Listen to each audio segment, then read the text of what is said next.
It has always been a dream of mine to go to a film festival like Cannes or South by Southwest or Sundance or TIFF. Unfortunately, I can't afford to go to any major festivals, so I did the next best thing, and I made my own MIDI festival for myself, where I watched 6 movies, and I'm going to review each and every one. Now, some of these movies have come out long ago, and I'm just now reviewing them, but I still think that they're worth talking about, and I wanted to give my thoughts on some of them. So, without further ado, here are my thoughts on the 6 movies I saw.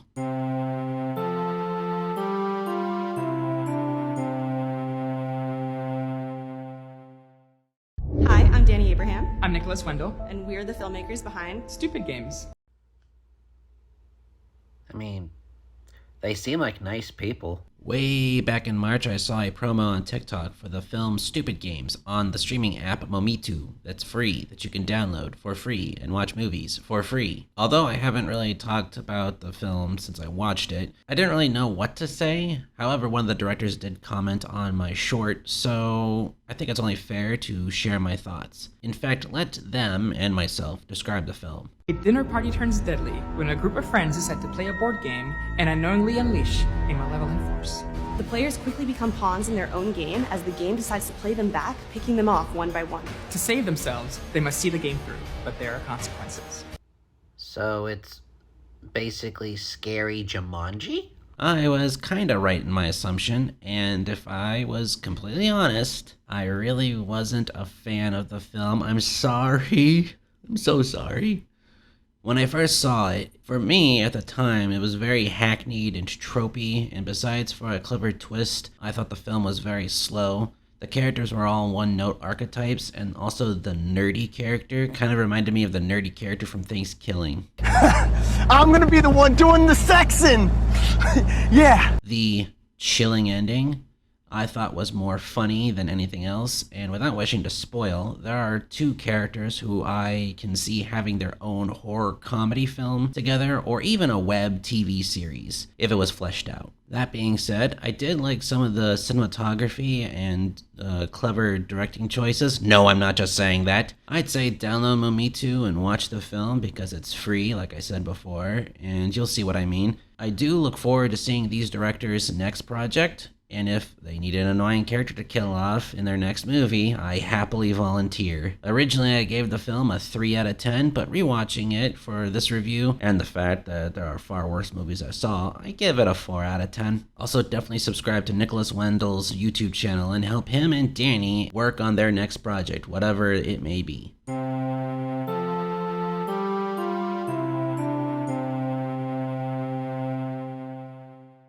Next, I saw Hundreds of Beavers. This is a fun comedy that is a callback to the works of Charlie Chaplin, Buster Keaton, and Tex Avery. The story follows an Applejack salesman whose business is destroyed and becomes a trapper to get revenge. The film uses surreal cartoon logic, and despite effects looking cheap, it's clear that there was a lot of effort and thought put into them, and it creates a consistent and hilarious style. Also, The Witch of Wonderlust is in the film, which you should also subscribe to.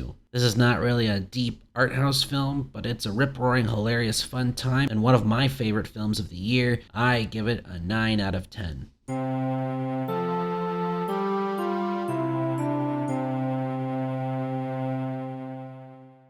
Let's see what my tarot deck says about the film Tarot.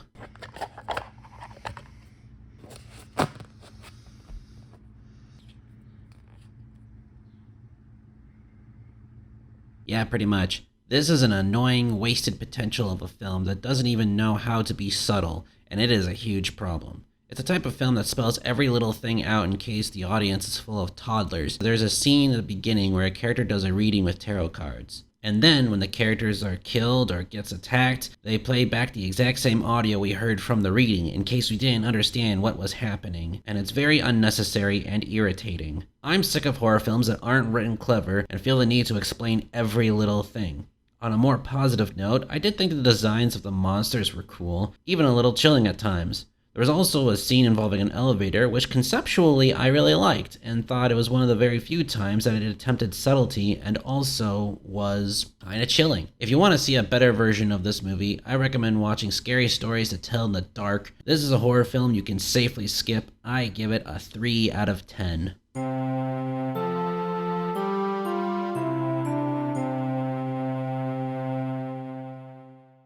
The next film I saw was The Fall Guy, which is based on the 1980s TV show of the same name. It's a film that has fun action, funny and clever writing, strong characters, and is a love letter to stunt men, women, people. Ryan Gosling and Emily Blunt do have really great chemistry together, and the film overall feels like a soft parody of action films, similar to the likes of Hot Fuzz. Although I think Hot Fuzz is a better film. One of the weak points of the film is the antagonist, which I'm not going to spoil, but they felt very inconsistent. There is also a plot hole in the film that I can't really get into without spoilers, but I doubt most people would care about the logistics of a story like Fall Guy. The Fall Guy is a great way to kick off the summer blockbuster movie season. I had a lot of fun with it. I give it a 7.5 out of 10.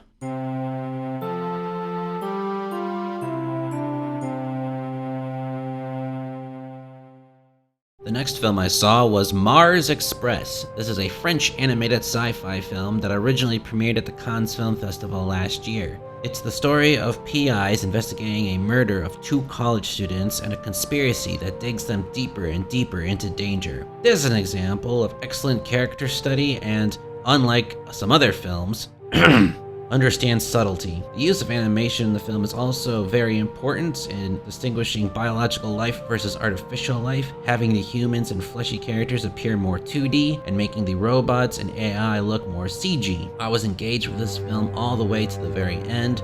Although the ending is very abrupt, it also feels poignant and purposeful. It reminds me of the ending of The Plague Dogs. It's a complex and ambitious film that animation fans should check out for sure. I give it a 9 out of 10.